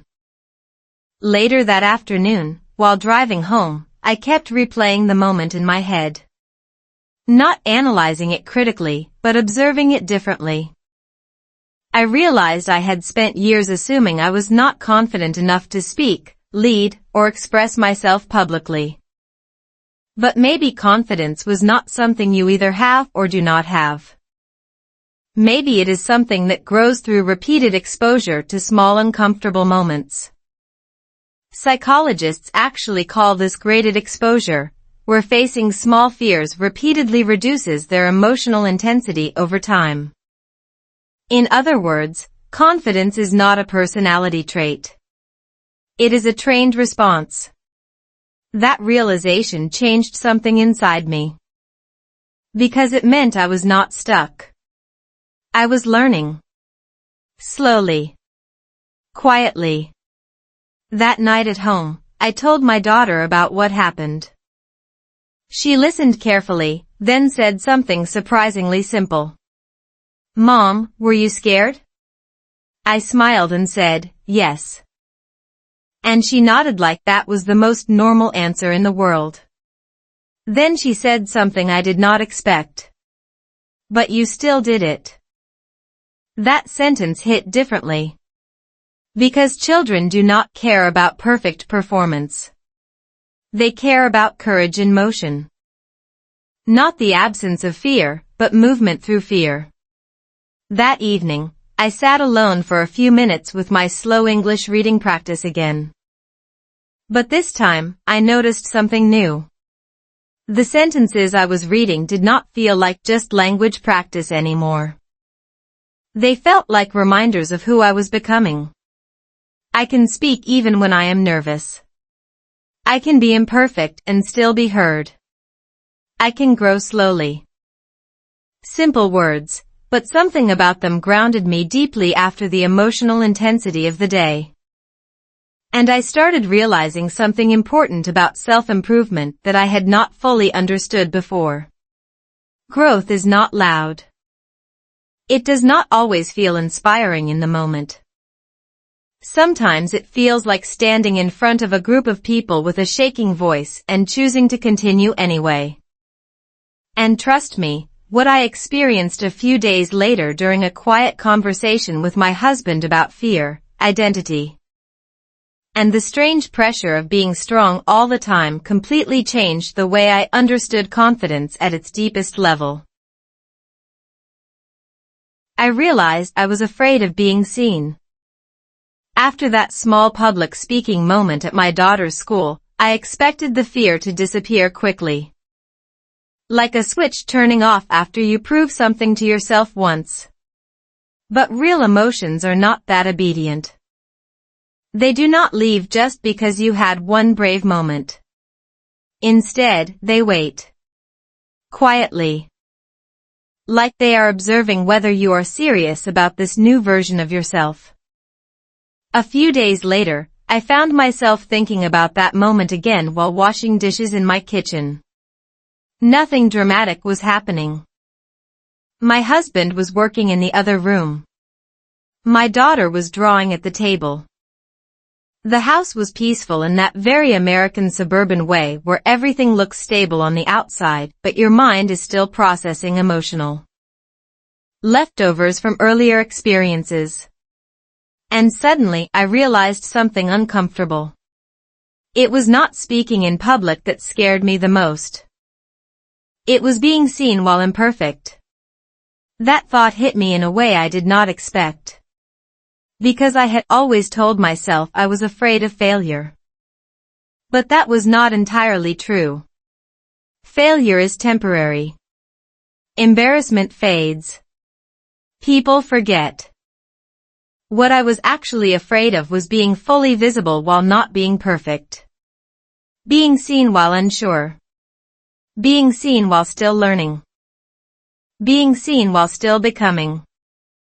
Psychologists sometimes describe this as fear of exposure, where individuals are not afraid of actions themselves, but of how they are perceived during vulnerable moments.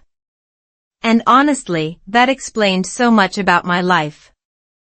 I had spent years trying to manage how I appeared to others. Not in a dramatic or obvious way, but subtly. Smiling when tired. Saying I'm fine when I was not. Hiding confusion behind calm expressions. Avoiding situations where I might not look fully competent. Even in my marriage, I realized I sometimes held back emotions because I did not want to appear too emotional, too complicated, too needy. That realization felt uncomfortable because it made me question something deeper. How much of my life was real expression, and how much was performance? That night, after my daughter went to bed, I sat with my husband on the couch. The TV was off. The house was quiet. And I told him about what I had been thinking. He listened without interrupting, which already felt different from how most conversations go in busy adult life. Then he said something that stayed with me. I think most people are not afraid of failure. They are afraid of being misunderstood. That sentence felt simple, but it landed deeply. Because being misunderstood means your real self does not reach others the way you intended. It means your intentions get distorted. Your emotions get simplified. Your complexity gets reduced into something easier for others to label. And that is frightening for many people, especially in a world where everyone is constantly observing each other through quick judgments, social media clips, and surface-level impressions. I leaned back and thought about how often I had shaped my behavior based on how I wanted to be perceived. In conversations, in parenting, even in small everyday interactions like meeting other parents or talking to teachers. I had unconsciously built a version of myself that felt acceptable rather than fully honest. And the strange thing is, I had done it so automatically that I did not even notice it happening over time. My husband continued speaking. You know what I noticed about you lately? I hesitated before answering. He smiled slightly and said, you are starting to pause before you speak. Like you are checking if what you are saying is actually what you mean. That observation surprised me. Because I had not consciously decided to change that behavior. It had emerged naturally from slowing down my life. From reading slowly. From breathing more carefully. From being more present in conversations. And suddenly I realized something powerful. When your mind slows down, your honesty becomes easier to access. Speed creates distortion. Slowness creates clarity. Later that week, I found myself in a small social situation again, this time at a neighborhood gathering. Nothing formal. Just casual conversation with other parents. And I noticed something different in myself. I was not trying to perform confidence anymore. I was simply present. I listened more. I spoke less automatically. I allowed small pauses in conversation without feeling the need to fill every silence. And surprisingly, nothing bad happened. Nobody judged me. Nobody reacted negatively. In fact, conversations felt more natural than before. Less forced. More human. That experience made me realize something important about social fear. Most of it is not based on reality. It is based on prediction. Your brain constantly guesses how others will perceive you, and those guesses are usually far more critical than actual human reactions. Humans are generally too focused on themselves to analyze you as deeply as your fear imagines. That is both comforting and slightly embarrassing when you think about it too much.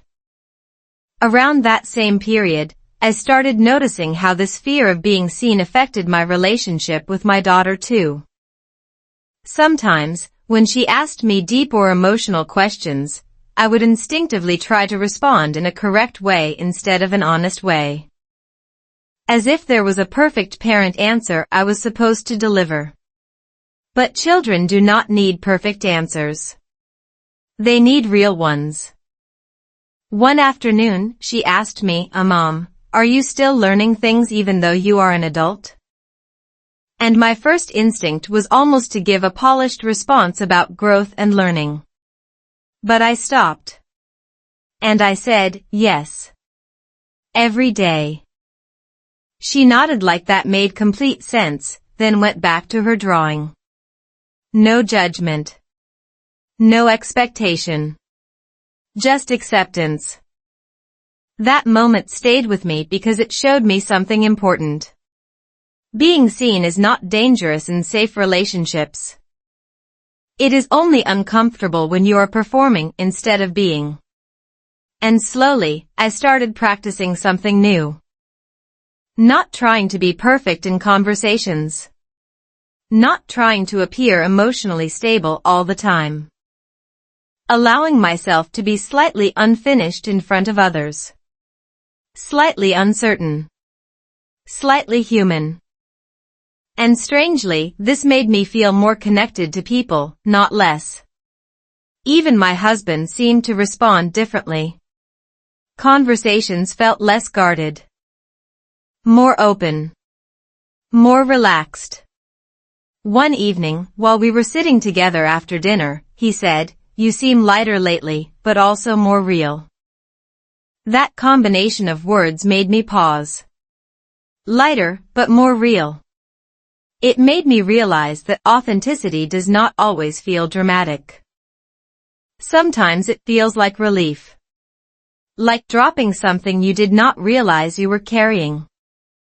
And I think that is when I understood the deeper lesson behind everything I had been experiencing. The slow English reading, the emotional changes, the small family conversations, the public speaking moment, even my fear of being seen. They were all connected. Not as separate events, but as parts of the same process. A process of becoming less afraid of existing as I am, instead of as I think I should be.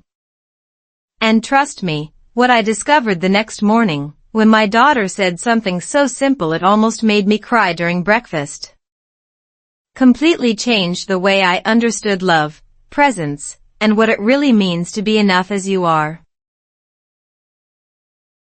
I changed for the better. But did I really?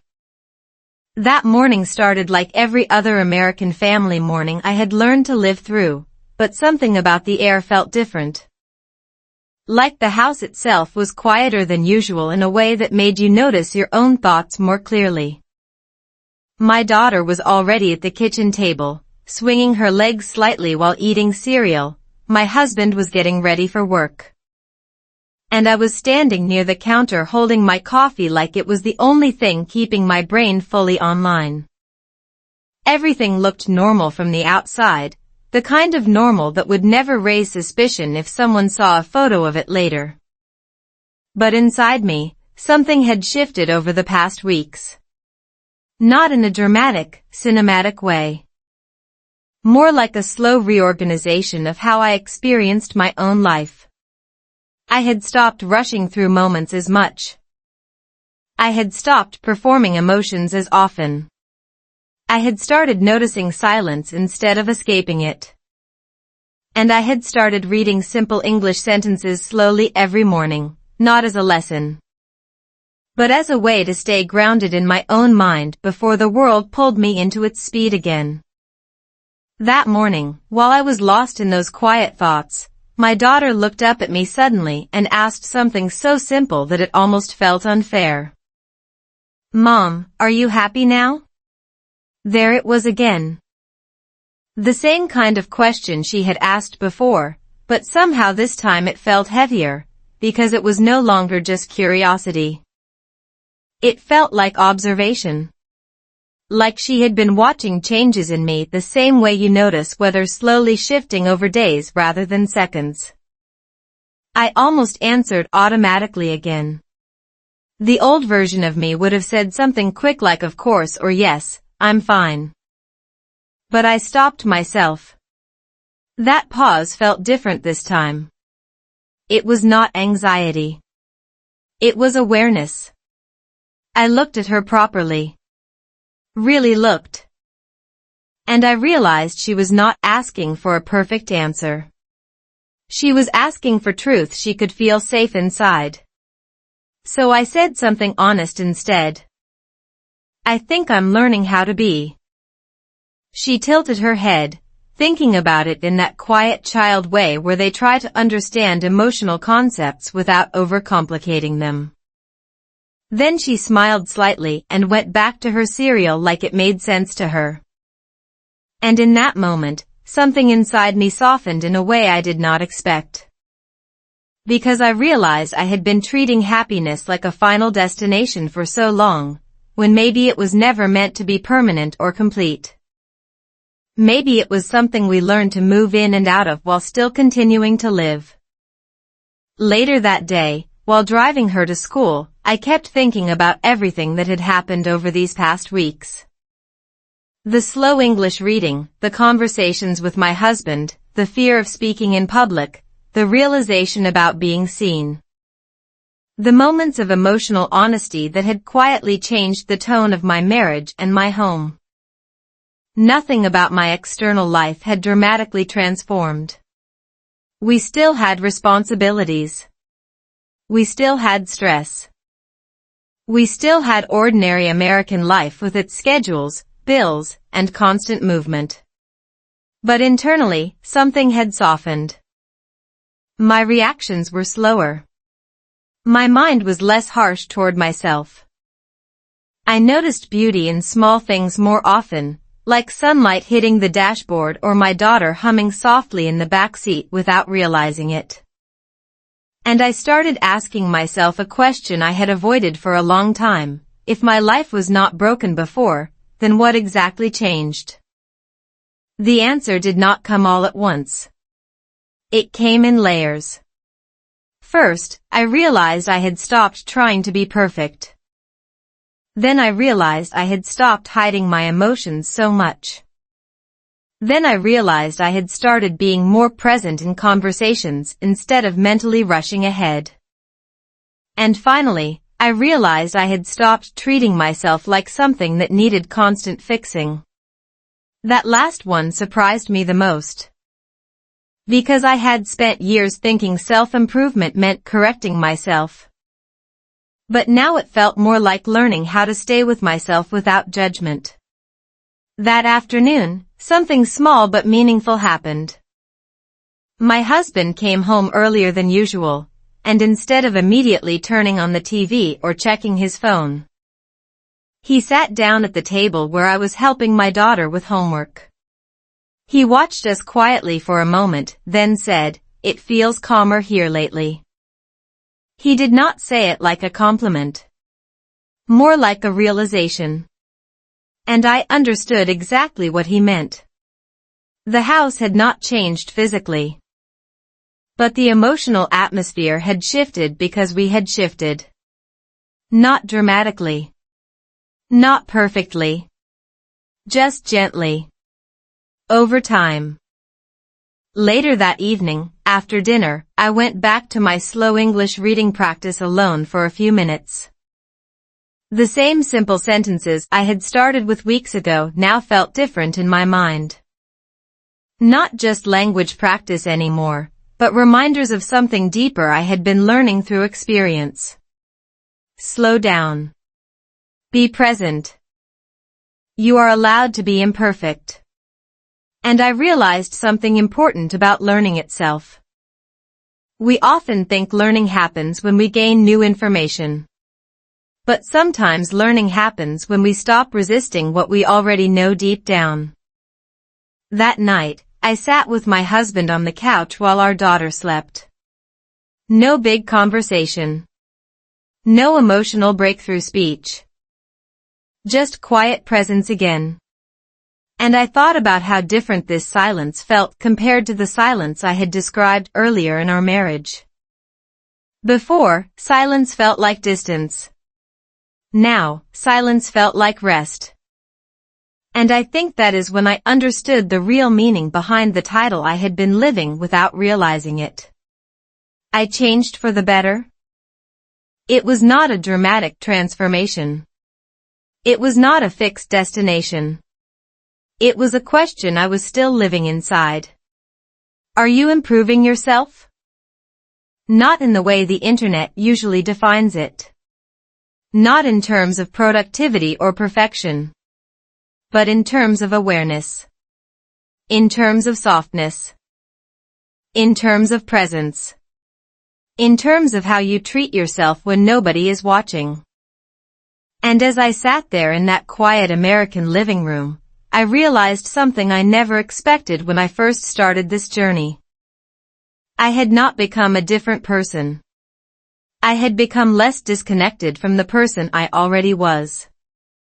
My daughter's voice echoed in my mind again from that morning. Are you happy now? And this time, my answer felt different inside me. Not perfect. Not final. But honest. I'm here. And somehow, that felt like enough. So if you are listening to this story and wondering whether you are changing for the better, maybe the question is not whether you have arrived somewhere new. Maybe the question is whether you are finally starting to show up for your own life in a slower, kinder, more honest way. Because sometimes the biggest change is not becoming someone new. It is finally stopping long enough to meet yourself where you already are. And trust me, that is where everything quietly begins to shift in ways you do not notice at first. Until one day you realize you are no longer surviving your life the same way you used to, you are actually living it. And if you are still here with me, I want you to sit with one simple thought for a moment, because this is not just my story anymore. It becomes your story the moment you recognize yourself inside it. We all keep asking the same quiet question in different ways. Am I improving? Am I doing enough? Am I becoming someone better, or just becoming more tired? But maybe the real answer was never meant to be loud or dramatic. Maybe improvement is not a destination you arrive at. Maybe it is the slow moment you finally stop running from yourself and start listening again. Not fixing everything. Not becoming perfect. Just noticing. Breathing. Staying. And that sounds almost too simple, until you realize how rare it is in today's world. Because in 2026, life is faster than our emotions, and most people are living in tomorrow while their bodies are still stuck in today. That is why this story matters. Because somewhere between the silence in my marriage, the pressure of motherhood, the fear of speaking in public, and the quiet practice of slow English reading, I stopped trying to win life and started learning how to feel it again. And strangely, that changed everything. Not overnight. Not perfectly. But honestly. And now I want to ask you something that might stay with you longer than this video itself. If you removed all the noise, all the pressure, all the expectations, would you still recognize yourself underneath it all? Or have you been so busy becoming better that you forgot how to simply be? Think about that for a second. Because sometimes the most important change is not what you add to your life, but what you finally allow yourself to release.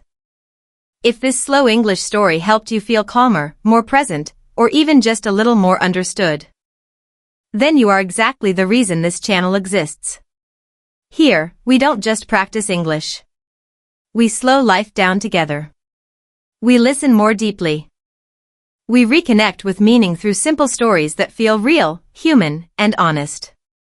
So before you leave, I want to invite you to do something small but powerful. Subscribe to this channel if you want more slow English stories like this, stories that help you improve your listening, reading, and speaking naturally without pressure. Like this video if it reminded you that you are not alone in your struggles. And comment below one word that describes how you feel right now after this journey, because sometimes one word is enough to tell the truth you have been carrying silently. And maybe the next story you hear here will not just teach you English, maybe it will quietly change the way you see your own life too. I'll see you in the next one.